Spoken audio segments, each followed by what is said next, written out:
அச்சங்கோவில் அரசன் என்போம்,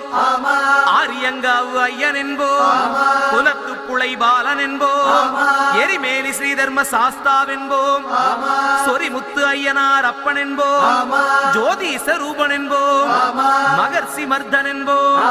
மணிகண்ட சுவாமி என்போம், சுகுண விலாசன் என்போம், சுந்தர ரூபன் என்போம், ஜாதி மத பேதமில்லா கடவுளாம்,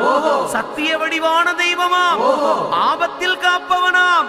அன்னதான பிரபுவாம், உலகத்தின் முப்பற்ற தெய்வமாம், சோதனைகள் செய்வானாம் ஆனா கைவிட மாட்டானாம். அப்படிப்பட்ட சாமி ரொம்ப சிறுசையா, ஆனா சக்தி ரொம்ப